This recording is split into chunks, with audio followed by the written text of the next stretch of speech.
Assalamualaikum warahmatullahi wabarakatuh. Perkenalkan, nama saya Melina Mayunatiti. Saya dari Prodi S1 Bisnis. NIM saya 1123160018. Jadi di sini saya ingin mempresentasikan presentasi manajemen Universitas Telkom Kendal. Oke, di sini ada manajemen. Manajemen adalah pengelolaan, pengaturan, pengendalian atau kontrol. Bisa juga diartikan bahwa manajemen adalah orang-orang yang bertanggung jawab atas organisasi bisnis. Nah, di sini juga ada fungsi manajemen.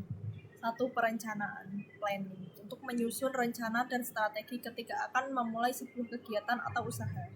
Yang kedua adalah pengorganisasian, organizing, tujuannya membagi-bagi tugas sesuai kemampuan yang dimiliki.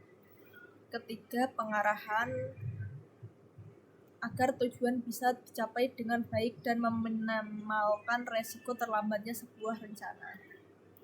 Yang keempat, pengawasan, controlling, untuk menilai hasil kerja yang dilakukan. Yang kelima, ada fungsi koordinasi guna untuk menyelesaikan tujuan dan tempo kerja. Keenam, motivasi, agar karyawan memiliki semangat kerja yang positif. Nah, di sini ada bidang-bidang manajemen. 1. Manajemen produksi, 2. Manajemen pemasaran, 3. Manajemen sumber daya manusia, 4. Manajemen keuangan, 5. Manajemen perkantoran. Unsur-unsur manajemen. Manajemen memiliki unsur-unsur yang terdiri atas 6M, yaitu man, method, margin, material, money, dan market. Nah, pengertian. Man, sumber daya manusia. Seorang manajer harus memiliki kemampuan untuk memanajemenkan sumber daya manusia. Hal ini karyawan atau anggota organisasi. Yang kedua, metode. Seorang dapat menerapkan berbagai macam metode yang telah tersedia ataupun mencoba menciptakan metode manajemen tersendiri.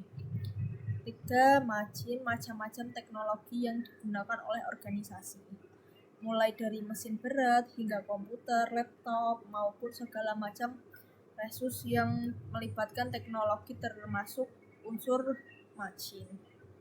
4. Material ini adalah bahan baku. Manajer perusahaan konveksi untuk bagian produksi harus bisa mengelola material yang dibutuhkan selama proses produksi seperti kapas, benang, kain, serta bahan baku lainnya. Yang kelima adalah money. Money itu uang. Kita sebagai individu pun juga harus pandai memanajemenkan uang, apalagi seorang manajer perusahaan bidang keuangan. Yang keenam, market. Kegiatan riset pasar hingga analisis dan pengelompokan data pasar sesuai kebutuhan perusahaan. Dengan melakukan manajemen pasar, perusahaan dapat memasarkan atau menjual produk mereka kepada target market yang lebih sesuai.